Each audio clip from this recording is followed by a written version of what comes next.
Hello friends, मैं हूं आपके सामने गौरव मिगलानी। इस वीडियो में जो टॉपिक अब हम स्टडी करने जा रहे हैं that is neo Freudian theories. ये टॉपिक स्टार्ट करने से पहले मैं आपको थोड़ा सा याद दिला देता हूं कि हम इससे पहले चार थ्योरीज ऑलरेडी स्टडी कर चुके हैं, जिसमें सबसे पहले थ्योरी हमने स्टडी की थी psycho analytical theory, second trait theory, third personality type theory and fourth one was the social learning theories.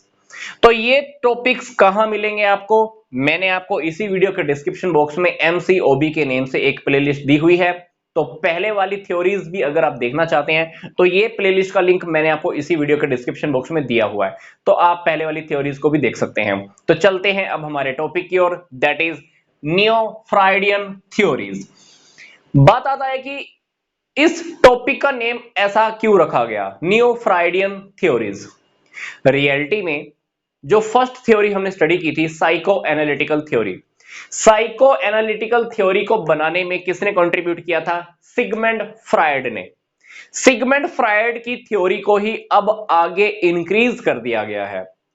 Increase करने के बाद एक नई थ्योरी बन गई। अब उस नई थ्योरी को क्या नेम दे दिया गया? Neo Freudian theories.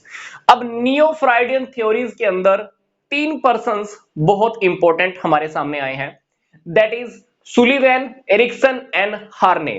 ये तीन पर्संस कौन है जिन्होंने सिगमंड फ्रायड की थ्योरी को और आगे बढ़ाया? सिगमंड फ्रायड ने क्या बताया था? एक इंसान के ब्रेन को हम थ्री पार्ट्स में डिवाइड कर सकते हैं। सिगमंड फ्रायड के अकॉर्डिंग पर्सनैलिटी को डेवलप करने के अंदर तीन इंपॉर्टेंट फैक्टर्स होते हैं। पहला हमने क्या स्टडी किया था? इड। सेकंड क्या था? ईगो। थर्ड क्या था? Super ego. अब सिगमंड फ्रायड की दी हुई थ्योरी हम ऑलरेडी स्टडी कर चुके हैं।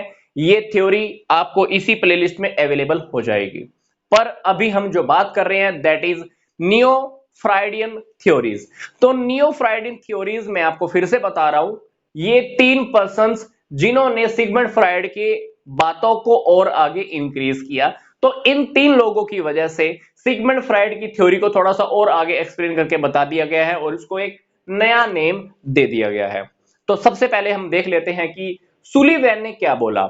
सुलिवैन के अकॉर्डिंग एक इंसान के ऊपर एक इंसान की पर्सनैलिटी को डेवलप होने में सोशल एंड कल्चरल फैक्टर्स का बहुत इंपॉर्टेंट रोल होता है।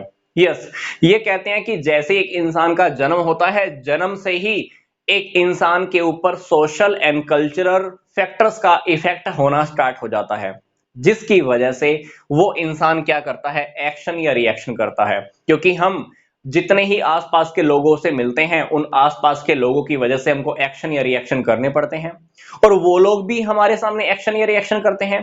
तो ये एक्शन और रिएक्शंस करने की वजह से एक इंसान का बिहेवियर फिक्स होता है। मतलब इंसान के बिहेवियर को बनाने के अंदर सोशल और कल्चरल फैक्टर्स का बहुत इंपॉर्टेंट रोल होता है। तो सिंपल सी बात है, जो इंटरपर्सनल बिहेवियर होता है ये एक पर्सनैलिटी को डेवलप करने के अंदर बहुत इंपॉर्टेंट रोल प्ले करता है। या हम ये कह सकते हैं कि सुलिवैन का कहना यह है कि एक इंसान की पर्सनैलिटी को डेवलप होने के अंदर सोशल और कल्चरल फैक्टर्स का बहुत इंपॉर्टेंट रोल होता है। अब हम बात करते हैं second person, that is Ericsson. Ericsson ने बस एक सिंपल सी बात बोली है। एरिक्सन कहते हैं कि देखो, इन्वायरमेंट के अंदर तो चेंज होता ही रहता है। तो एरिक्सन कहते हैं कि भाई जो इंसान इन्वायरमेंट में होने वाले चेंज के अकॉर्डिंग खुद को ढाल ले, अपने बिहेवियर को उसके अकॉर्डिंग चेंज कर ले, तो वो सबसे बेस्ट पर्सनैलिटी होती है। तो एरिक्सन ने सिंपल सी बात बोली है, कहते हैं कि इन्वायरमेंट चेंज होता रहता है, जो उस चेंज होते हुए इन्वायरमेंट के अकॉर्डिंग खुद को एडजस्ट कर लेता है तो डेफिनेटली वो इंसान सबसे बेस्ट पर्सन होता है। तो उसी के अकॉर्डिंग मतलब एक इंसान की पर्सनैलिटी डेवलप होती है। तो जो अपने आप को इन्वायरमेंट के अकॉर्डिंग एडजस्ट कर लेता है दैट इज बेस्ट पर्सनैलिटी, उसी को हम कहेंगे बेस्ट पर्सनैलिटी। फिर बात करते हैं थर्ड पर्सन की, दैट इज हार्ने। हार्ने के अकॉर्डिंग एक इंसान को जो भविष्य की चिंता होती है, भविष्य की चिंता होने की वजह से ही एक इंसान की पर्सनैलिटी डेवलप होती है। इन्होंने एक सिंपल सी लाइन बोली है, बस एक सिंपल सी लाइन, कहते हैं कि जो एंजाइटी है ना, ये एक पर्सनैलिटी को डेवलप करने के अंदर बहुत इंपॉर्टेंट रोल प्ले करती है। यस, एंजाइटी की बात की है, हिंदी में हम इसको भविष्य की चिंता भी कह सकते हैं।